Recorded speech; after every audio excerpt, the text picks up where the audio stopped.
বাড়িতে দুধ ছিল, দুধ বসিয়ে দিলাম গরম করতে, ফোটাতে। বেশ দুধটা 2 প্যাকেট দুধ ভালো করে ফুটিয়ে নিলাম, আর গোবিন্দভোগ চাল আর তেজপাতা একটু ধুয়ে ভিজিয়ে পরিষ্কার করে রাখলাম।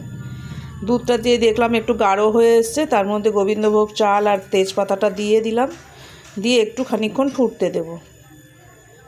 বেশ ফুটে এসছে, চালটাও খানিকটা সেদ্ধ হয়ে এসছে, তখন আমি একটু চিনি দিলাম।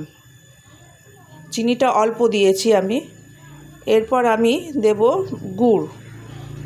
তো আমি আমার ছেলে পুরুলিয়া গেছিলো, ওখান থেকে নলেন গুড় নিয়ে এসছে, খুব সুন্দর, খুব টেস্ট।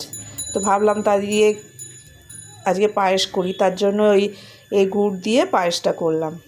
এরকম ফয়েলের মধ্যে গুড়টা ছিল, তো গুড়টা দিয়ে দিলাম পায়েসের মধ্যে। পায়েসটাও হয়ে এসছে, দেখো কালারটা কি সুন্দর চলে এসছে। পায়েসটা আমার হয়ে গেছে। সকালবেলা রুটি দিয়ে পায়েস দিয়ে জলখাবার দিয়ে দিলাম।